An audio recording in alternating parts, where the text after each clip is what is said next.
Hello, everybody, and welcome back to the Heavy Crow Movie Show with special guest. He's the local chapter president of the Nightwing fan club. Please welcome our great friend, Audio Shadow, aka Matt. Hey, Matt. Hey, what's going on, Steve? How's it going, people? It's going pretty good for us, isn't it? Yeah, Yeah. very. Unfortunately, Brian cannot be here today. He threw his voice out trying to get the Batman voice down just right, and his poor little throat just couldn't do it. Not at all. Yeah. So today we're going to be talking about the Batman, 2022's Robert Pattinson and David Ayer. No, Matt Reeves. Sorry, Yeah, Matt Reeves. I have David Ayer on the brain for some reson. So it's no, Matt Reeves as the director. Robert Pattinson. Pattinson. Sorry, I keep wanting to say Patton Oswalt. That he should be the Penguin. Uh, it's Robert Pattinson. He's the Batman and Bruce Wayne in this picture. He does a fantastic job.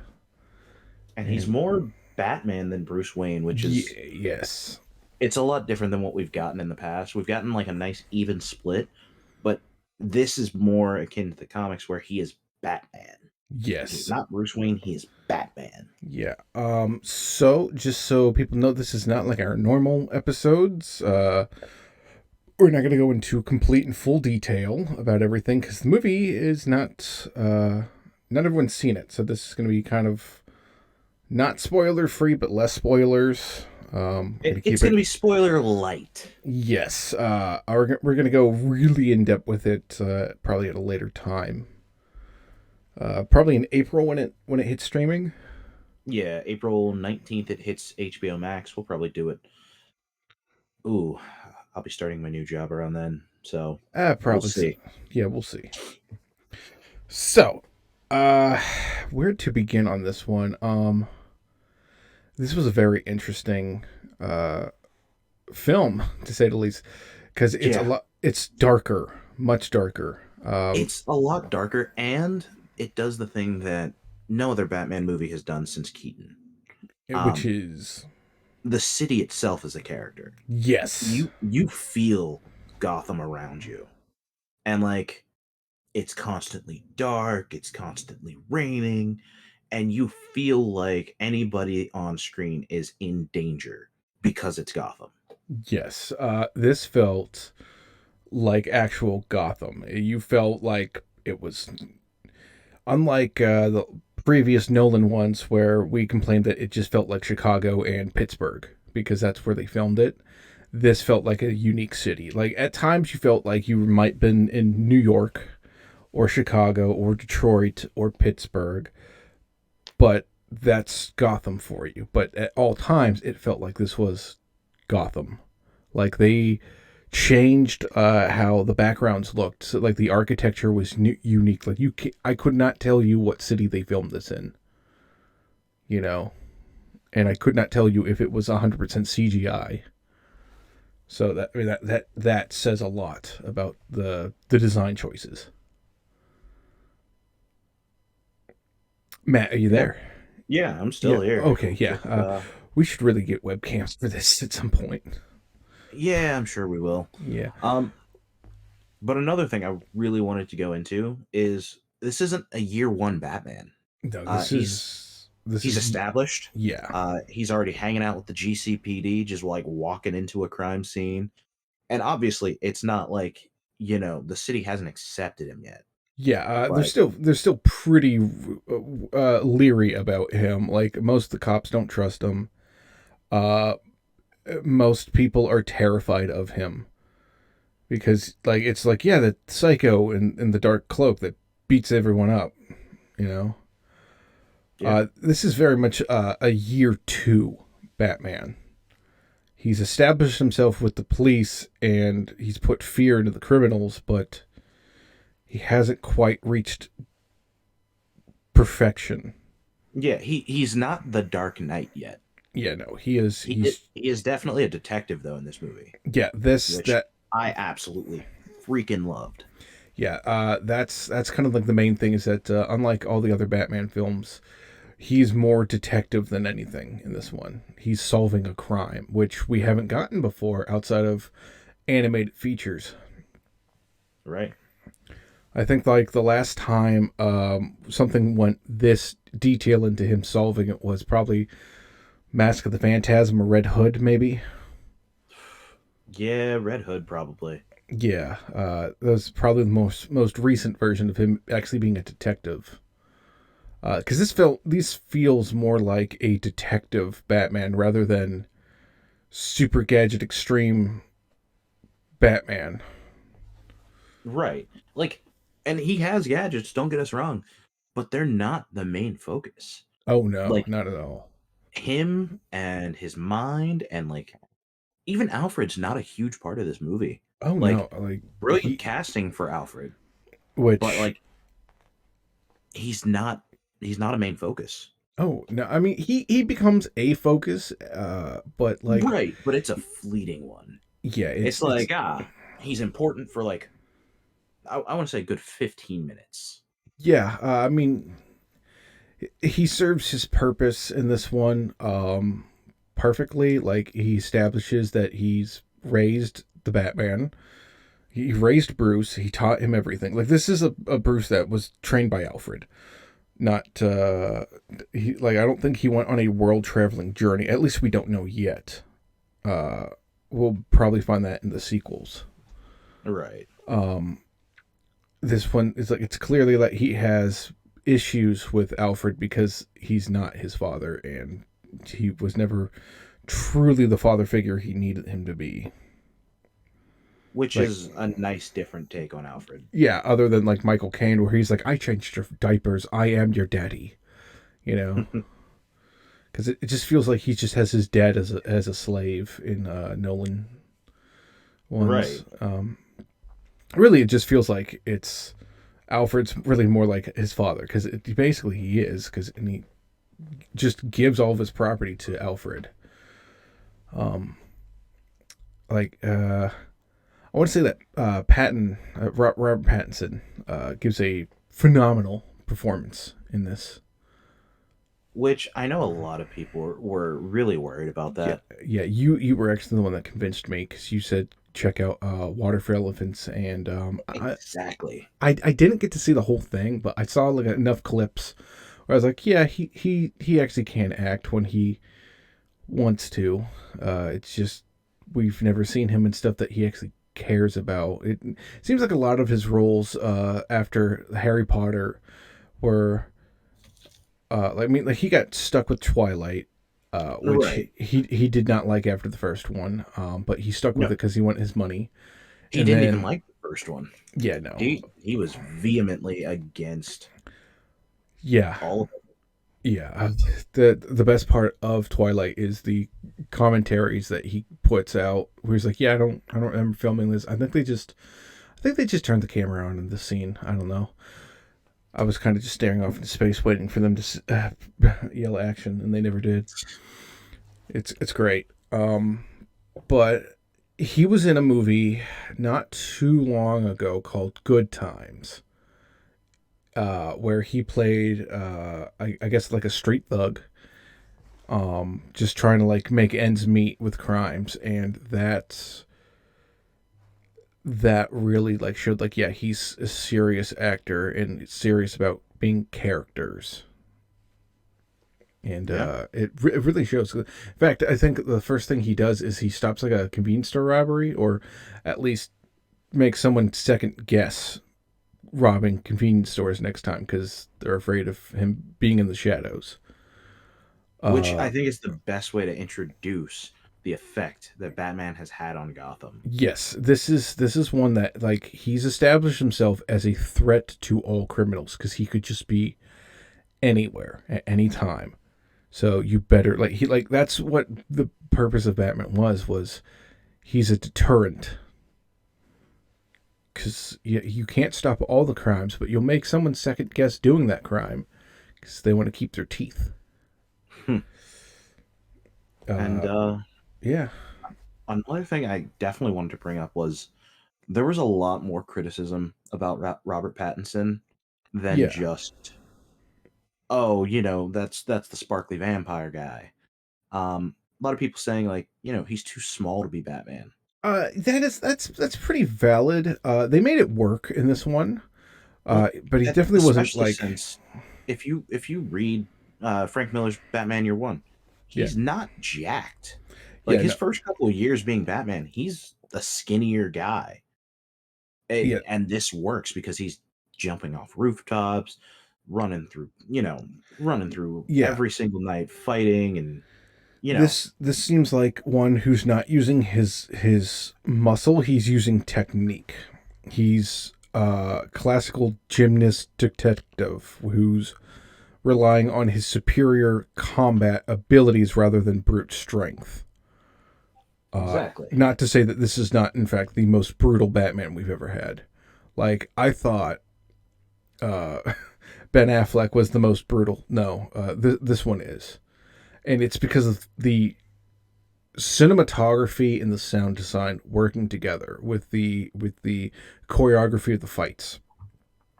Yeah, I've not like fighting in stuff has gotten a lot better in recent years because the first time you see him fight, he's going up against a gang of like 10 dudes, and you feel him punching these guys, and you feel him punching through them, like fast and hard. They're not cutting away from the action.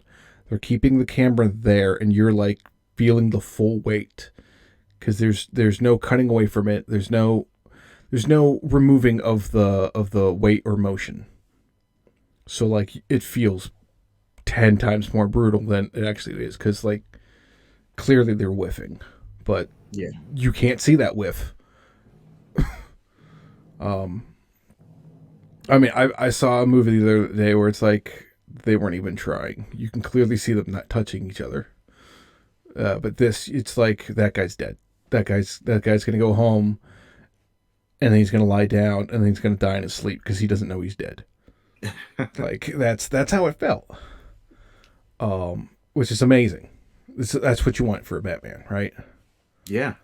And like Um, people were worried about the PG-13 rating. They definitely push it. so here's the thing. I went in there not knowing what the rating was. I assumed it was an R-rated movie. And then I go home after dropping off Brian, and I walk in and I see the trailer for the movie, and it goes PG-13. I went, wait, what?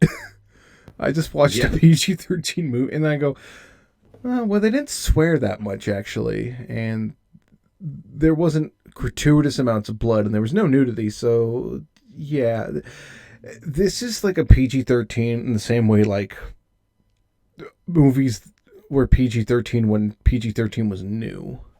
It's like Right. technically that's an R, but we're gonna let you coast because there was no boobs. No boobs. They Yeah, only dropped that one F bomb yeah, they get their one right at the in. beginning. They get their one in. That's for sure.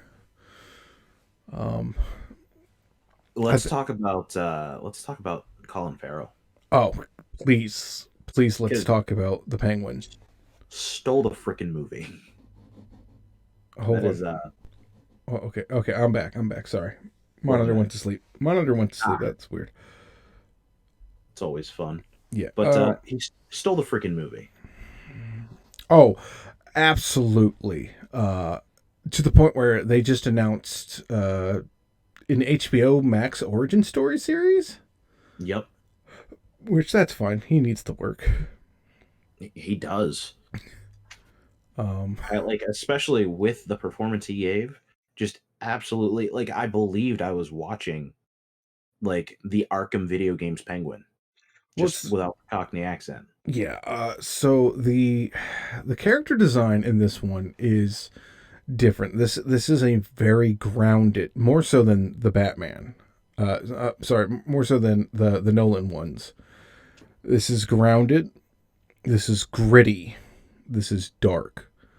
It's tipping to the edge lord part, but they make it work. You know, I don't see anyone uh, dressing like the Batman to be the school shooter type of dark. You know, so So when you see these characters like the Penguin and Falcone and I'm gonna assume Raymond Sionis in the next one. I just have a feeling. I Uh, hope so. I just have a feeling Black Mask is gonna be the next one. It just seems like it. These feel like real, legitimate, scary, gun running mafia men, like the type of men that like you do not want to mess with in your city because you will for real go missing and they will never find you type of guys.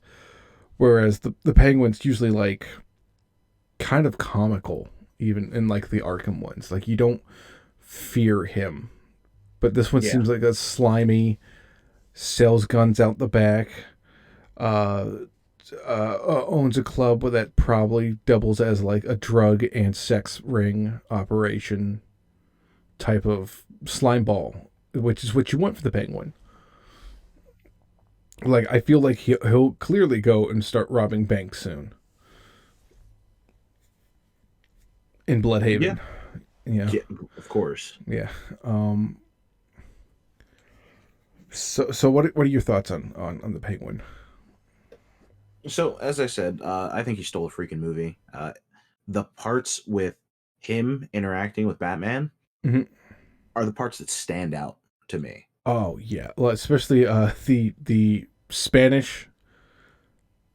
Uh, Oh yeah. yeah. Oh man. So yeah, at one point Batman's like, yeah, he screwed up. It's El Rata, which yeah, stool pigeon, right?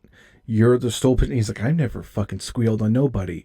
It's El Rata, you dumb fuck. Did you fail Did you high fail school? Spanish? Yeah. Like, Okay. Rat with wings, as in bat. It's like he's talking about you, dumb shit. Batman's like, did I just get schooled by the fucking penguin? But he's called Oz. Well, I've never heard a Cobblepot called Oz before. That's oh, new. it's no, it's happened. It's happened. Yeah, Yeah. and like you have to think he's not in charge in this, so he doesn't have that respect. Nobody's gonna call him, Oswald or anything. Yeah. They're not gonna call him Penguin. Uh, I mean, of course, his superiors are going to, but like, Yeah. but I'm gonna assume that this is like him just starting out. Like he's running guns a little bit, but he's mostly just a shady nightclub owner that like has he's dipping his toes into all the like he's got a lot of fingers in the pie of the crime world. That's what I'm trying to say. Got right, fingers in the pies, because the DA and Falcone and all these other made men are going to his club to pick up his women and buy his drugs. yeah. Um, so with the Penguin, we also have to talk about Catwoman. Yeah, yeah. Um, Uh, Zoe Kravitz killed it. yes, She did so well yeah. walking the line, Oh, a and very fine line. like the chemistry that her and Pattinson had It was was like, it was believable. yeah, exactly. It wasn't like, you know, Fatal Attraction or anything like that, but it's like started with curiosity, which is accurate for Batman and Catwoman. Yeah, it seems like, and she was never called Catwoman. It's not like she's got this weird cat persona. It was very organic to the person. Like she's Right. an expert thief working at a club. He needs her help to get information on whatever the Riddler's doing, right? And so she just has this natural cat. She's a cat burglar, you know. So she's wearing a ski mask, and I guess she just put the ears on there to be cute. Because she's wearing a ski mask instead of like a cowl. I mean, while she never calls herself Catwoman, she does say the bat and the cat. Yeah, So like she definitely takes the persona of Cat. because she's a cat burglar. You know, like it doesn't seem like she's thief. She doesn't seem like a Lupin type, like master thief yet, but she seems very skilled, very good at fighting. Um, Very good with a whip. yeah. Well, it's actually a chain. The She was, entire time? she, Like she I was, could have sworn that she she had a was. whip at one point. I'm almost positive it was a chain. Hmm. Um, which makes more sense than a whip. Because I mean, the like a chain whip makes a lot more sense than an actual whip. True, Because a regular whip you can only do so much with it, whereas a chain whip you can do a lot more traditional martial arts stuff with. yeah, that's fair. So you believed in that chemistry, right? Oh, absolutely. 100%. See, I was a little hesitant at first because it seemed like they were kind of rushing it, but as the 3 hours progressed, it became more organic because like at first she's kind of fallen for this Batman psycho as he's like, look at me, and like he's just trying to put the things in her eyes, but she's like oh my god, he's so hot. um, and then later, like they're kind of flirting with each other a bit, and then eventually they do kiss, and it feels organic, and it feels like they're going to have a troubling relationship as these dual persona type people. Right. And I like the fact that they didn't set her up as a straight up criminal, because it makes it believable for her and Batman to have this tumultuous relationship where she just pops in and out of his life. Yeah, she seems more like a criminal of necessity right now. Right. Uh, seems like she had to be a thief to survive. Like she was raised by the underworld, so to speak, which is a lot of times believable. Like Selena Kyle in the show Gotham was very much a street urchin type, and that's kind of where they're going for with her. Like she's a child of the streets of Gotham. Right. Um, and I think the character design and the choices they made with this character like really work for like a modern aesthetic, and I don't know why people were complaining about like her race. I It has nothing to do with anything in honest, this. I guess it's just like racism, just plain some. Because like I couldn't tell. She was just like she was like a Disney character, just whatever gender, whatever race you needed her to be type. Yeah. Like it doesn't matter. I just saw the character. That's it. Um, Same with Gordon, where when they first showed Gordon, I thought it was Gary Oldman for a second. Huh. And He then definitely did have that look. yeah, he had he had the personality and like the mannerisms down. Like it's almost I think he almost even talked to Gary Oldman.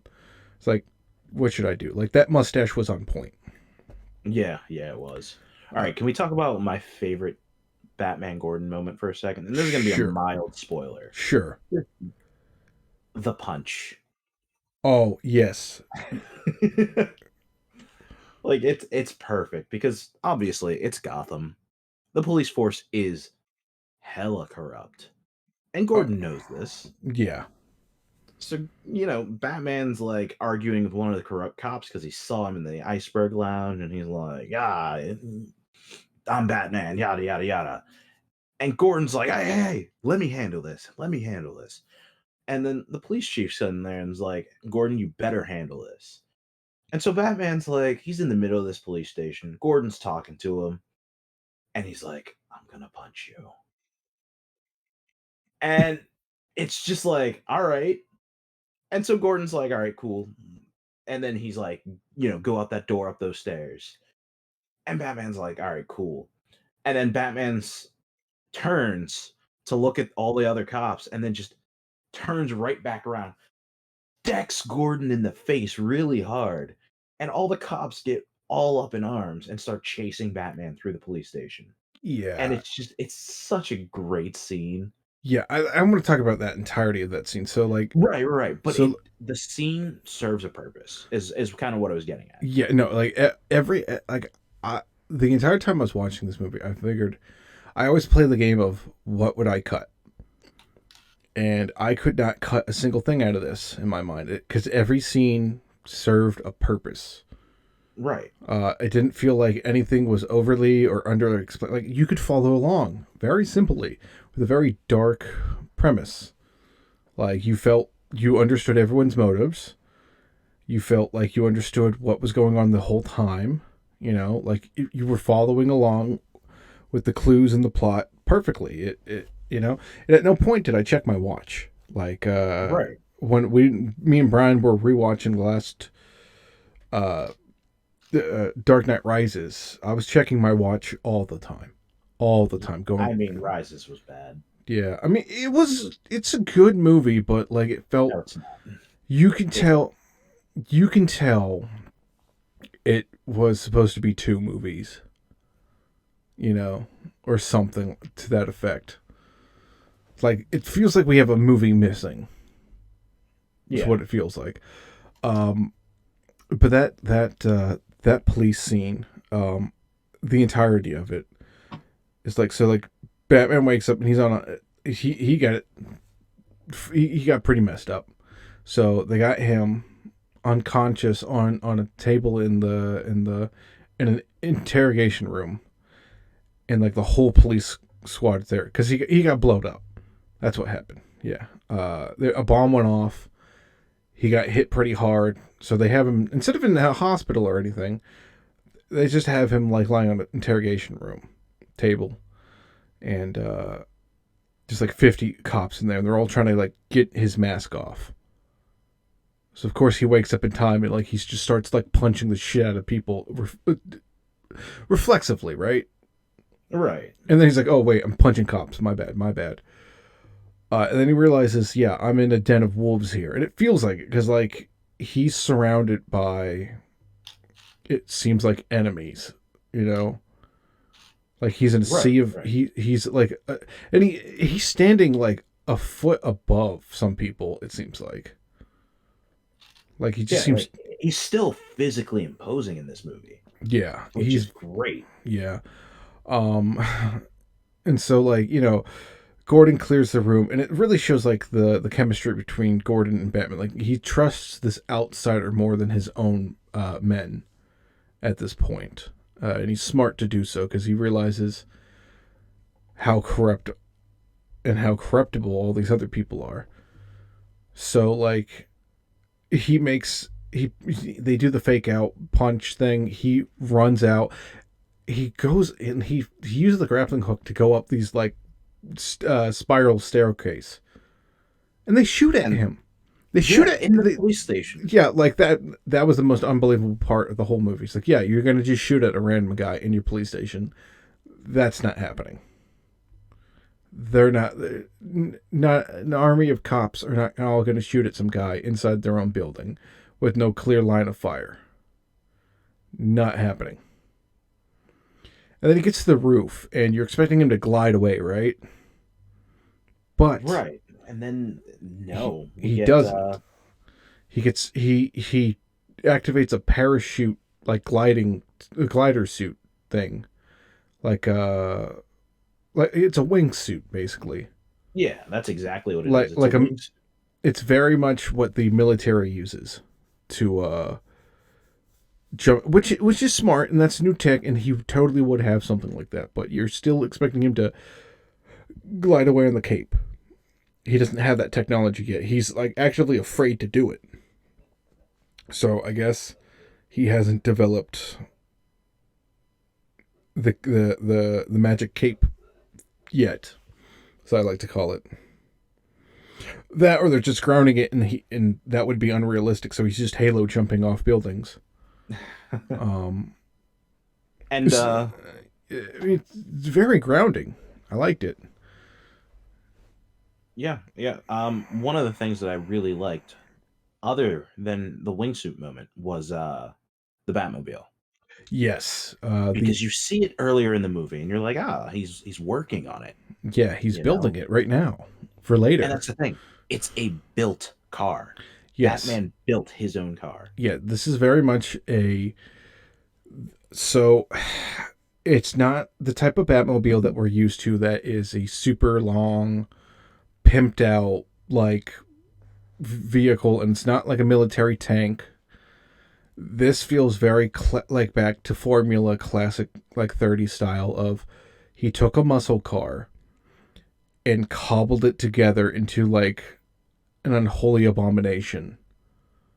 Yeah. Yeah, like this is very comparable to like how it was back in the day. Now, I do like some stuff like Telltale's Batman, and I think Batfleck had it too, where he just hits a button on a like a luxury looking uh like a luxury car, and it becomes the Batmobile, and Yeah. that worked too. The Tumbler was also pretty realistic, but this for like he's just some guy in a muscle car going down the road Right. with like literally the engine is like hooked onto that thing with fucking heavy chains so it doesn't like fall off from like pushing the nitro boost. Like he's got a rocket strapped to the back of it. It's very very practical design work here. Very. And like, I saw one of the tumblers in real life, right? Yeah, When they were filming Rises, yeah. uh I was in downtown Pittsburgh when they had them just running through the streets. It was really cool. Oh yeah. I mean, that episode where I cut out uh, a lot of our talk about it, but at one point Brian is just sitting there trying to find where he is in the stadium shots. Uh, we're Of freaking course out. you would. Yeah. I mean, that last film, it's it must be weird to live in places like Chicago and New York where you're just seeing like your neighborhood every week in a new film getting blown up. Yeah. It's just like, oh, that's why I was late because they were filming there. Okay, well, that explains that week. Uh, yeah, like him like having to like military style parachute off of it and it not going well for him. Like he hits that ground hard. Yeah. Like he's like, I'm in bad shape. This hurts. Really shows that they're going for a grounded. Like I'm not expecting Ra's al Ghul or Solomon Grundy to show up. Well, I'm hoping that they show up. Uh but here's why. Here's why. Batman is all about elevation. Yeah. Crime elevates, Batman elevates to meet it. Yes. So this, I think that's why they chose the Riddler. The Riddler. I mean, Riddler never was really a threat. He'd be like, "Hey, Batman, I'll blow up this museum unless you solve these X riddles." amount of riddles by, this time tomorrow. Yeah, and he's like, "Oh, okay, it's a clock. It's a ball. It's a best friend. It's a man aging." It's like, "Damn, you also bought that book at the library." Shit. You know, this one is different. Like this Riddler is terrifying. Yeah, this is This like is it absolutely kind of reminds me of terrifying. Telltale Riddler. I did not meet that one yet. Um, Oh. yeah, me and Brian will get back to it at some point. Um, this Riddler is heavily based off of the Zodiac killer, uh, Yeah. who is still a unknown serial killer back in the 50s who would harass newspapers, basically like laughing at them that they couldn't find out who he was, and he would give these letters in ciphers. Like the first time we meet the Riddler, in this one he has a cipher that's very much like the Zodiac cipher. Um, And he's also kind of BTK ish a little bit. Um, and extremely influential by the Unabomber, uh, aka Ted Kaczynski, um, as he is a alt right ish New World Order type who he wants to get rid of all the parasites in the government who would not help people. And he wants to like get rid of the government and all the bad people and just like have the people rise up in a new society type thing. Very very reminiscent of like crazy uh, fringe alt right types, but without the white supremacy influence. Right. Um, Which kind of leads me to like like my biggest hype point of this movie. mm-hmm. It addresses the one criticism about Batman and Bruce Wayne that everybody brings up. Yeah, Bruce Wayne's rich. Why doesn't yeah, he just use his money to fix the city?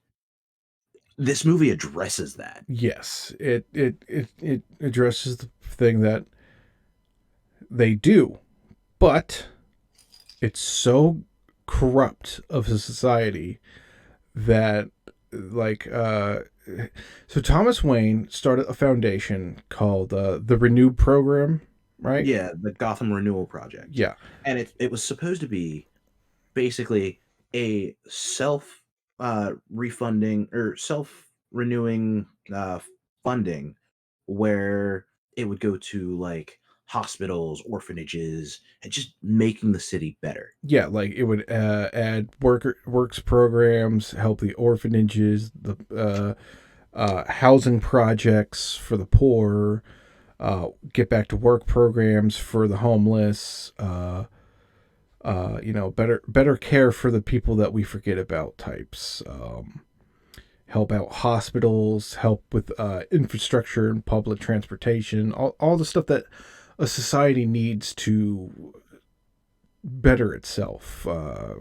Because Batman's always been like a dirty mirror to society of the American life, where we're the richest fucking country in the world, and you go to any busy intersection, you'll find a fucking homeless person begging for money. That shouldn't be in a country like this, but it is.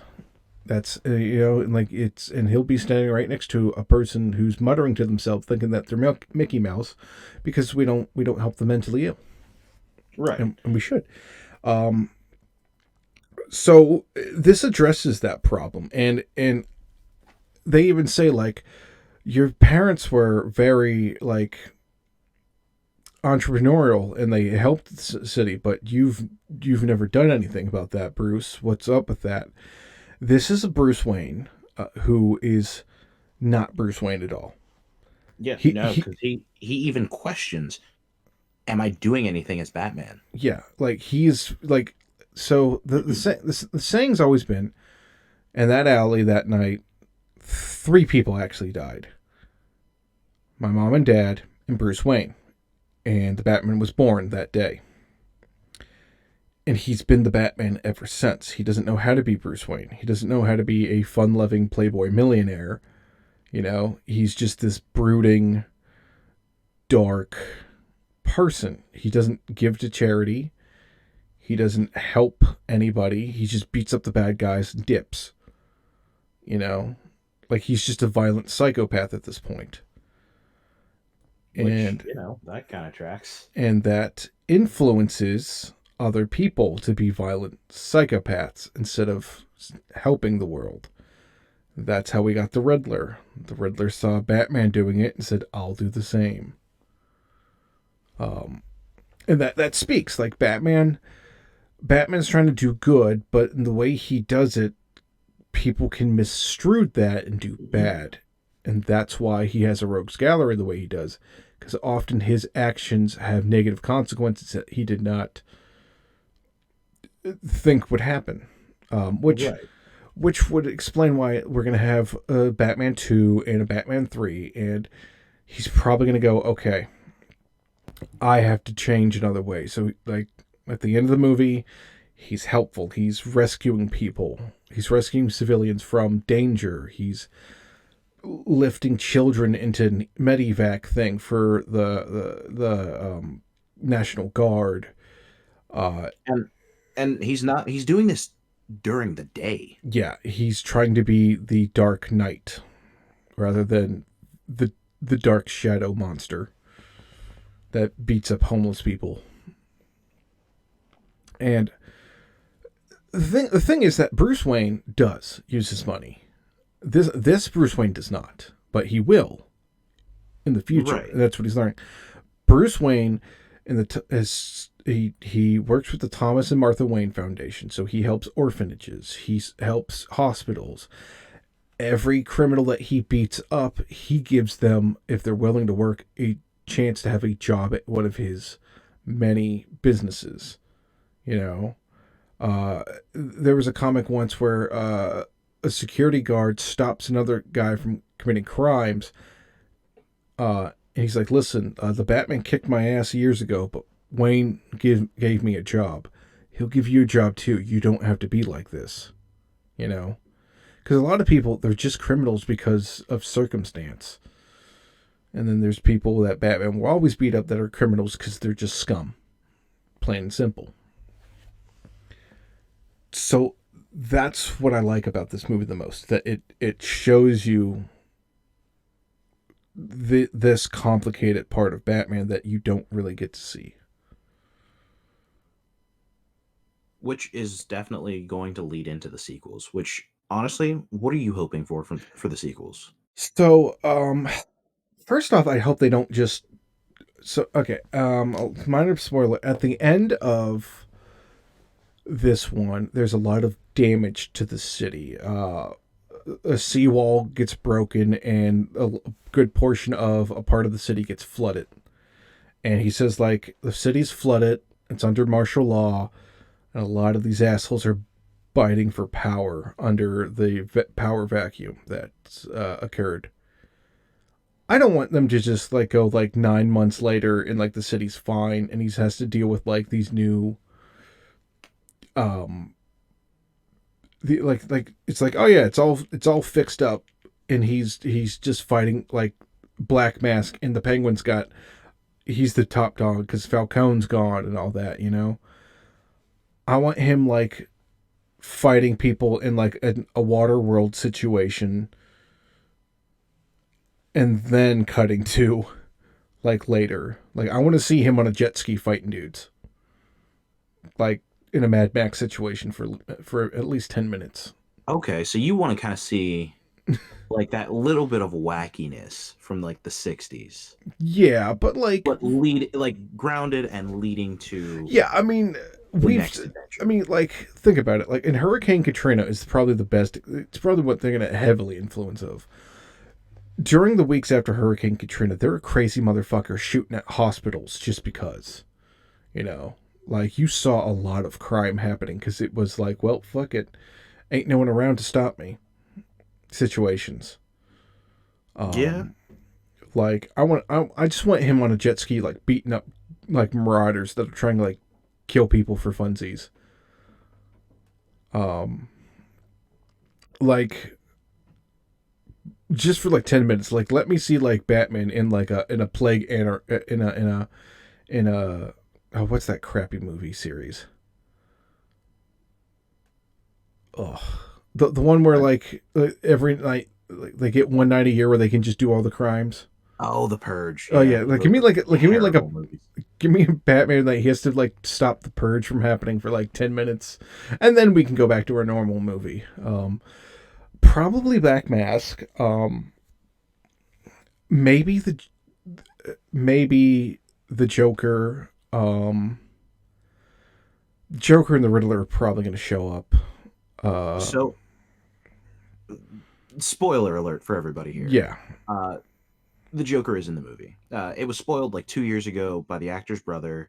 He's like, "Oh, my brother's in this movie as a secret cameo role," and everybody's like, "It's the Joker," and he's like, he did the little eyes looking to the side emoji. Like, That yeah, has since been deleted, but like yeah, I went into it knowing the Joker was going to be in it. yeah, Um, yeah. It's like a very end where like he's in Arkham. So whether that's a fake out or not, we don't know. Um, the actor that they picked seems pretty good. So yeah, most that's likely the he'll guy be who played Druig in The Eternals. yeah. So pretty good actor. I would assume they're gonna have the Joker in the next one, and probably Black Mask, or probably the Penguin. He seems like he's gonna ride in for the three movies. I don't know about like a Scarecrow or Bane or anyone like that. So, going based specifically off of what Matt Reeves has said and what the end credits website teased, Mm-hmm.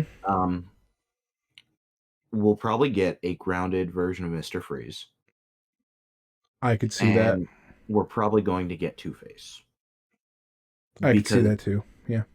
the next movie will probably be like a long Halloween because this was very much based on Frank Miller's Batman Year One, even This though it was was this year two. was so this just like the last like just like Begins.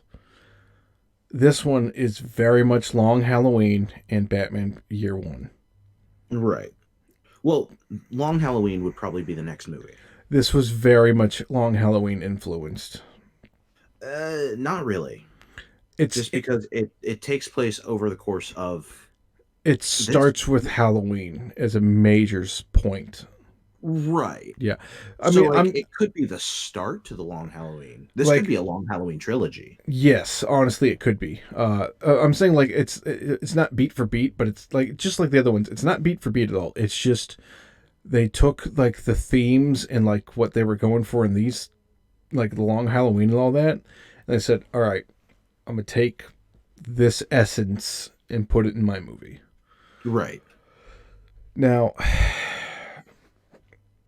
with like that, with how like Batman's not sure what he's doing is like he's very self-doubtful after a certain point because he realizes I'm not doing anything to help these people and I'm actively influencing criminals now.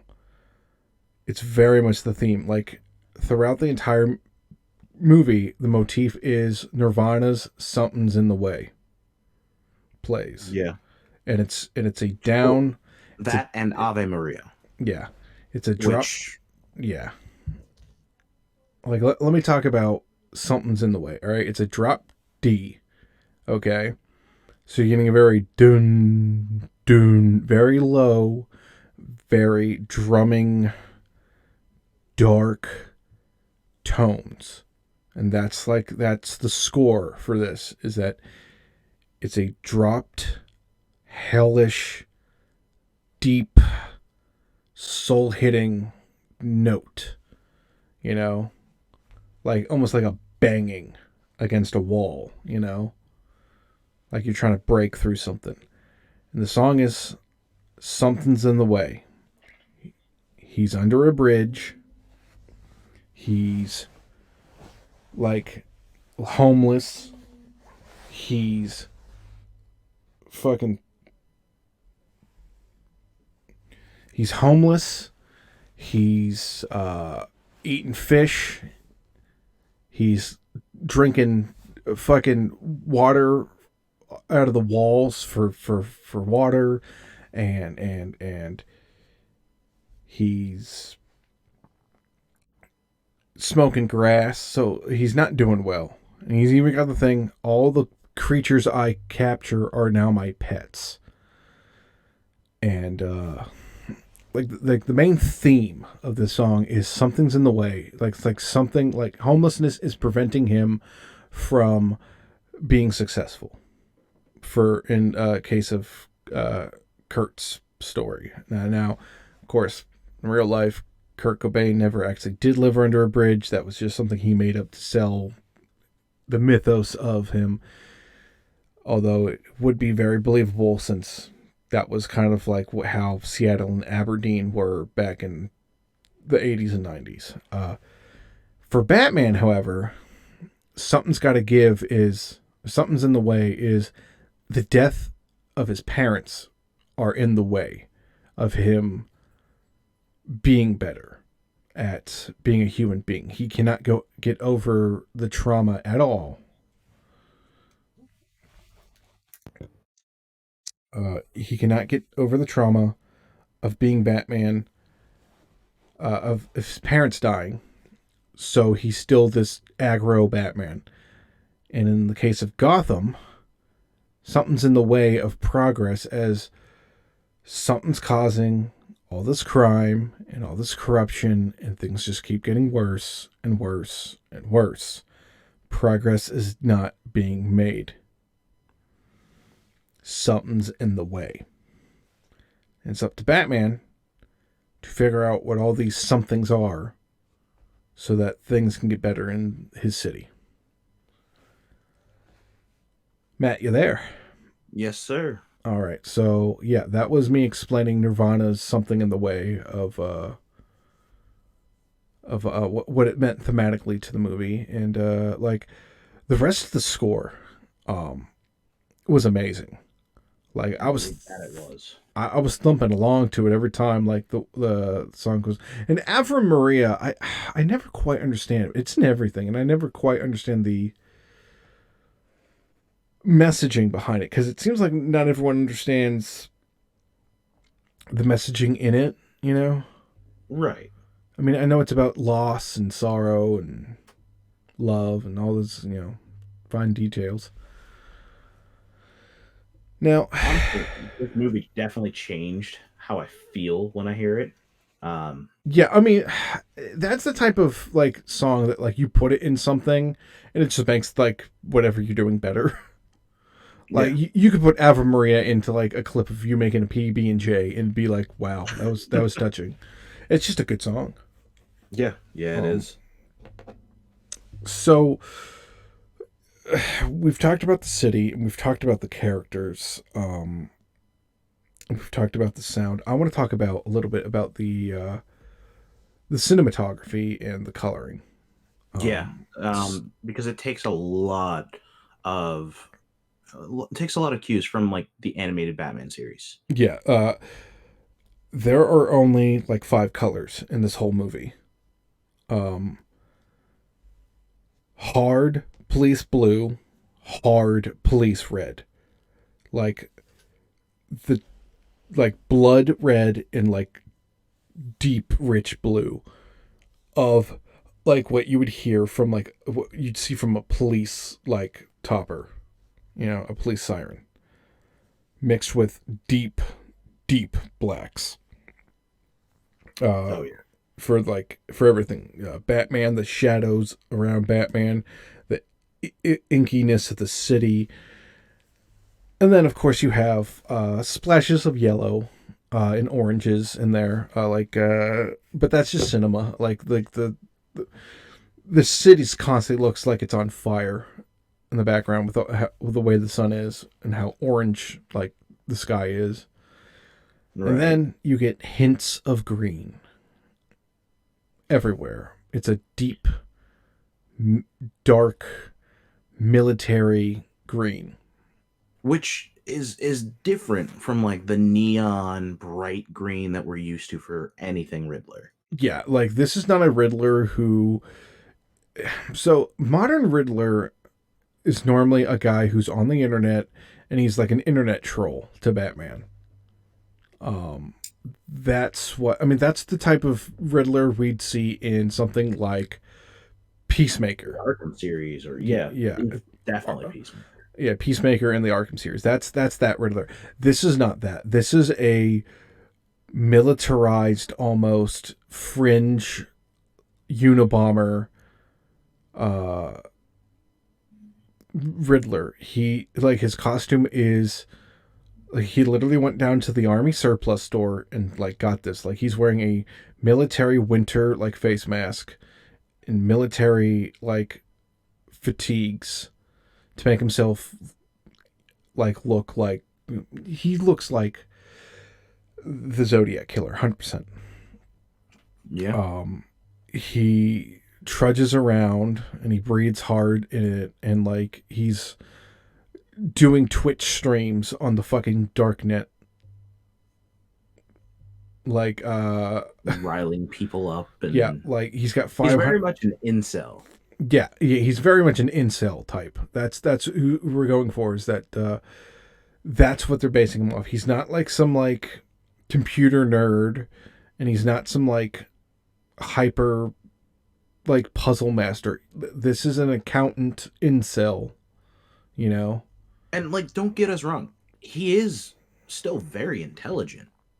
Like, Yes, that's the thing. He's an intelligent guy, he but seems like he he's has. on the spectrum. Yeah, Yeah.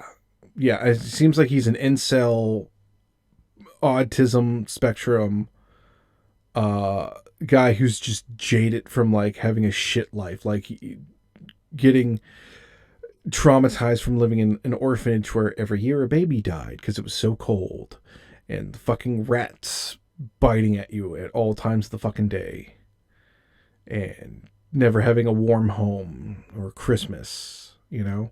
Which, that's another thing I definitely really enjoyed about this. Yeah. Um, they explained the Riddler, but I did not feel sorry for him. No, They gave us the sad backstory and everything, but I don't feel sorry for him. I don't want you to feel sorry for the villains. you you empathize with his situation, but you don't feel sorry for him because he's made his For one, choices. he's wrong Yeah, too. yeah, he's Like, fundamentally wrong. his overall reasoning, like, came from a good place, but the end, like, his end result, what he decided to Yeah, do, was wrong. he instead of going and blasting all the information out and like being a whistleblower, he became a terrorist. Right. And I'm not even talking about just that. Like, his last couple targets were wrong. Yeah, What he told people on the internet to do was yeah, incorrect. like he basically tells them to go and shoot civilians.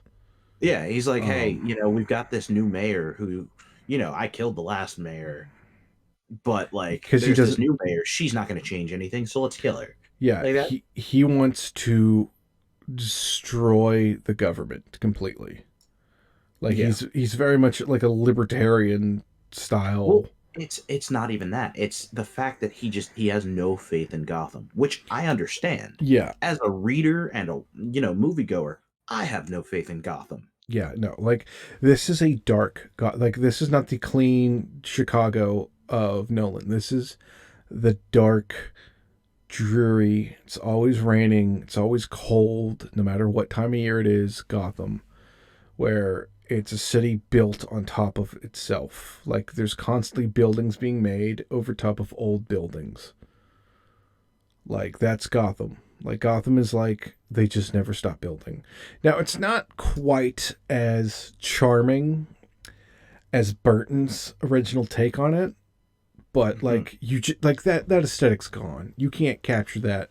That died in late. That died in 1999. You know, like even now, like Final Fantasy VII had that look, and Final Fantasy VII has that look again. And I think that's the only thing that can capture that style of just diesel punk built on top of each other like garbage. You know, just a never ending series of trash to hide the old trash. Right. You know. And like, one of the biggest things that I could kind of take away Mm, was, and this is something we could have touched on a little earlier. Um, while criminals are definitely terrified of Batman, it's not every criminal. no, Not every criminal, like, not every thug on the street is terrified of Batman. because He literally walks up to a group of them and they're like, "Ah, look at this guy." yeah, I mean, and just real quickly, the way he walks and presents himself is terrifying. He is a demon.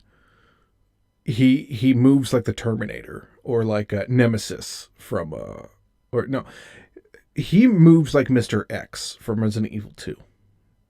Yeah. It's just step, step, step, And step.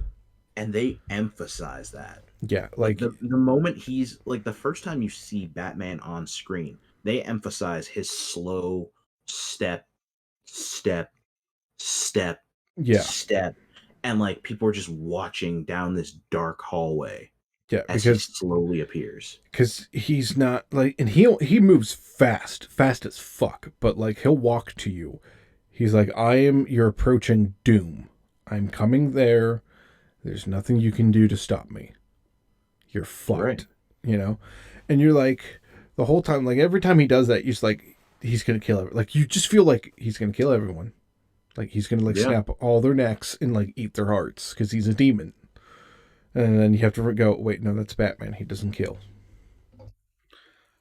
He's truly terrifying. Like Pattinson gives this character depth without even saying anything. And I do like that.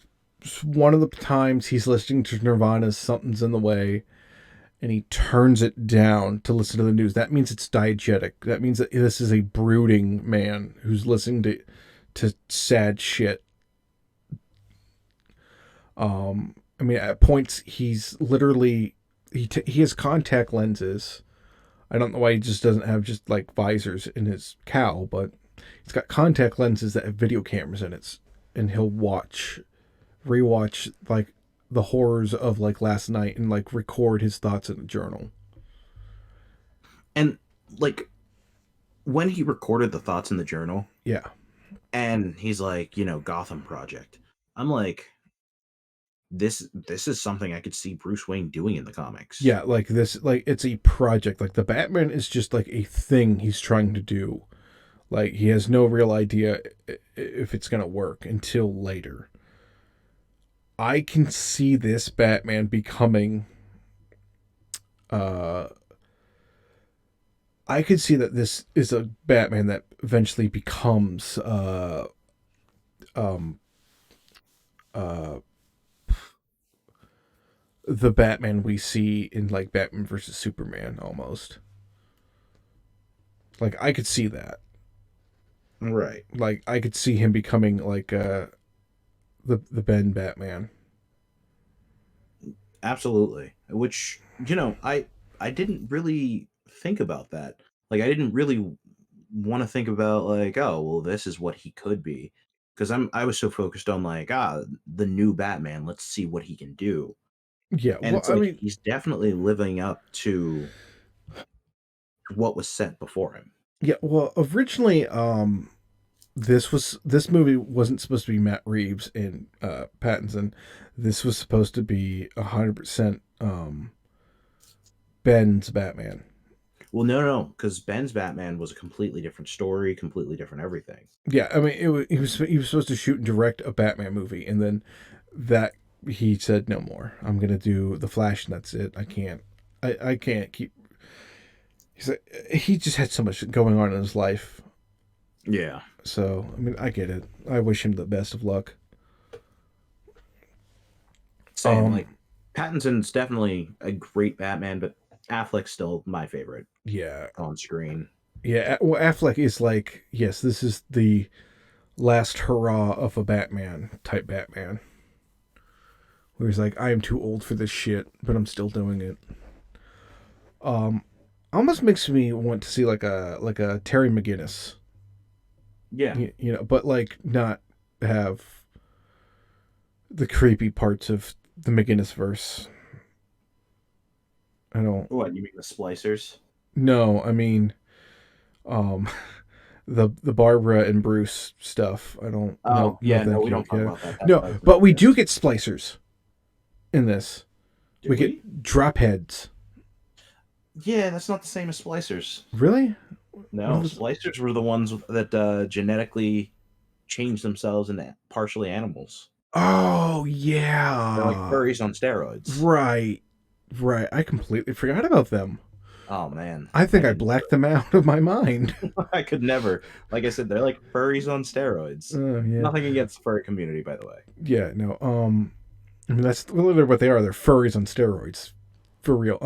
No. So in this series, they they don't talk about it, but there's a new drug called drops, and a lot of people are doing it. Like even the DA's doing it to relax, and then there's like drop heads, which I guess they just wouldn't. Excuse me. I guess they just didn't want to go outright and say crackhead, Yeah, probably. which that's fair. Um. So yeah. The cinematography, real quickly, because I never did get to it. They hold on shots. Um, Everything is shadowed. They don't cut away unless they need to. Like it feels intense. Like they'll have the one downside. I do not like the motif of the GoPro shots where they hook the camera onto like and you're getting first person shots of like him driving through traffic and stuff like that. I didn't like that. It made me sick. I'll try it in 4D. Yo, yeah. Well, maybe later today. Um, I just like it, stylistically, it looked great. Did not care for it though. It was upsetting and it kind of took me out of the movie a little bit. Because it's like this is just a camera bullshit. Like we don't need a first person shot. I think they did it to try and like be reminiscent of the animated series. Yeah, Maybe. I could see that. Yeah. So I mean, you got any more thoughts? Oh man.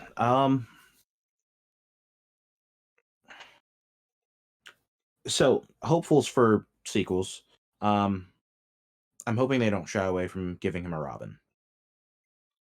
And like, I don't, I don't mean like just shove a kid in the movie. I mean, give us 12-year-old Dick Grayson, and he's taken in by Bruce Wayne, who was at the circus, Mm-hmm. keeping his public appearance. Um, as you said, president of your local Nightwing fan club. Yeah. Uh, Dick Grayson is my favorite character in media ever. Give So us the New 52 origins for Dick Grayson, where he spent about 4 years just in the Batcave, really training, basically being the guy in the chair for Batman, and doing detective work, helping out, just spending time with Alfred, and then Alfred makes him the suit. yeah, I think that would be the best way to handle it. I could see that in the third one, but not the sequel. Because That here's the thing: if you yeah shoehorn Robin in the third one, yeah we don't get any sort of character development. It doesn't really lead to anything, and it kind of just it wastes the character. see I This is why I'm saying do it in the second one. yeah If you give us the one him in the second one, and you set him up as you know, like, oh, well, Batman's, especially at the end, he's like, I need to be something more. yeah He I needs to be more hopeful. That's what he said. And it'll the best way to do that, and the main reason that he brought Robin on, mhm, um, was to stop scaring kids. Like, if he's there and he's saving kids and kids are afraid of him, that doesn't really help him. But yeah if he has like a younger, you know, sidekick who's also there with a smile on their face while he's intimidating, you know, and this could play in so well with not only Gordon, but the GCPD in general.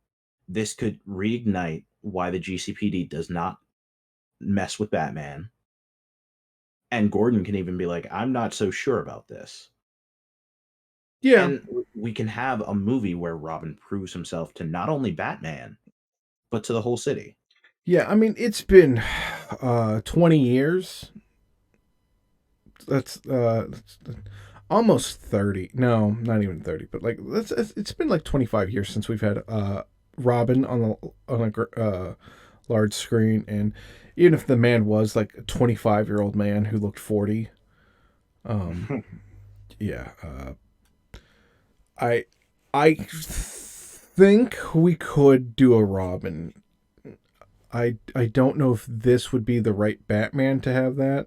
I mean, Ben Affleck's Robin had a Robin, and Yeah, but that Robin got the bad ending. he got dead. Yeah, But he got the crowbar treatment. but like you see Um, what I'm where I'm coming from, right? He's saying, I yeah, need to be different. I need to do more. yeah, yeah. Uh, this is a Batman I could see if there was like maybe like a fourth and fifth having a Robin there. Don't know about for a trilogy like this because he's only planned two and three. Well, that's what he's planned, but apparently the next two are supposed to also lead into the DCEU, like Oh, the new version of the they're DCEU. gonna they're gonna just keep trying that shit, aren't they? Yeah, I mean, why not? They're doing a Flash movie. It's going to retcon everything. Oh, yeah. Okay, I can see how they're gonna. Yeah, okay, okay, yeah. I mean, alrighty. Let's keep trying it until it works. Fuck it. I mean, listen, if this is the caliber of movies DC is going to give us, Yeah, hell yeah. I think they finally learned. I hope so. They realized that they have to take their time and plan it out. Yeah, and I mean, that's why I'm happy that they're doing reshoots on their entire slate. Like everything just got pushed back again. Well, And that I'm happy about it. I think that's more of COVID issues. No, no, they're doing reshoots. Oh, okay, yeah. Well, yeah. I'm just hoping. I just want to see DC have the same success as Marvel. I mean, people are like, I'm tired of superhero stuff. I'm like, are you? Or are you just tired of the same stuff? Right. Like, because Spider Man No Way Home did Yeah. really freaking well. And Yeah. it changed it up. Yes. It gave us something more. Yeah. And then Batman, definitely, same thing. Changed it up, gave us a little bit more. Yeah.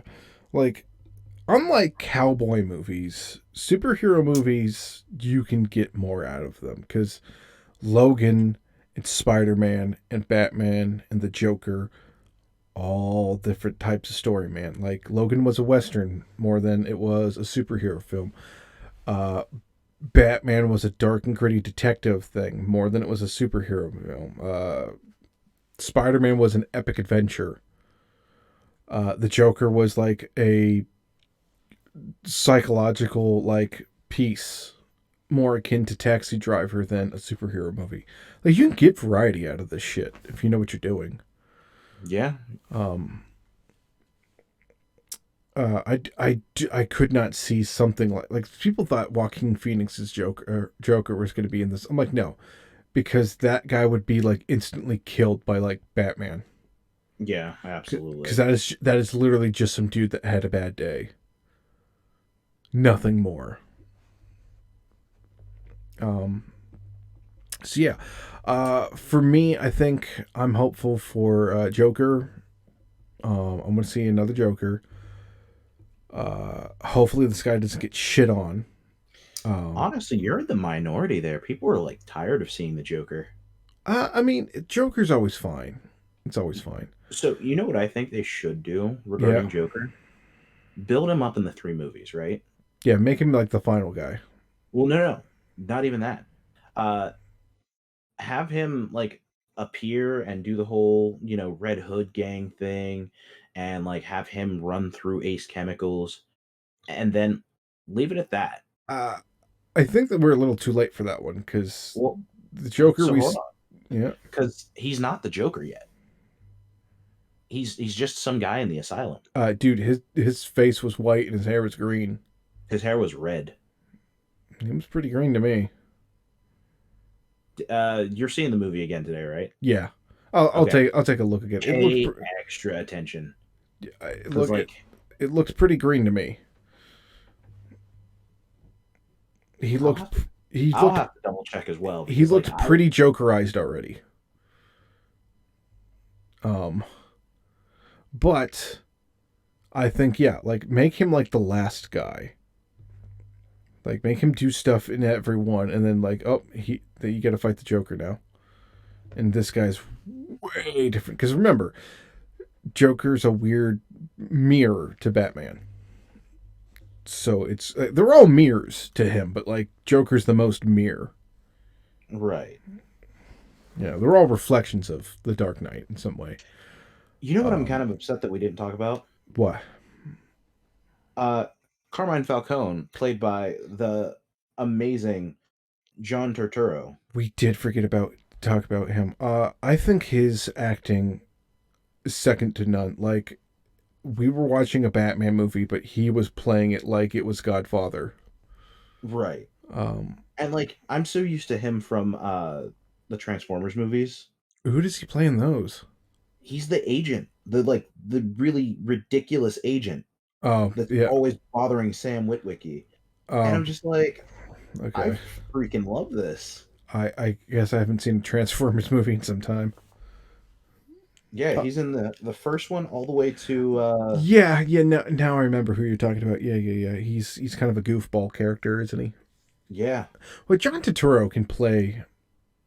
Oh yeah, yeah, no. He can Um, play, but like that role kind of like forever in my mind put him as like a goofier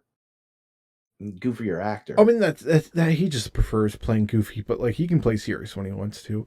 Like Yeah. this guy feels like real. Like if I did not know who John Turturro was, and he walked up to me with that attitude and that like persona, I was like, I'm in the presence of a very dangerous man, and I need to leave, or I Yeah. will have cement shoes by the end of the day. Um, he felt straight out of like another film entirely. Like he was playing like someone who was actually formidable even to the Batman. Like someone who like not even a crazed vigilante could really touch. Because he's surrounded by all these men and you never actually see him do anything illegal. Because that's how these mobsters guys really are. They want you to think that they got a guy with a gun that's going to kill you all the time, but really they're just doing illegal inside trading.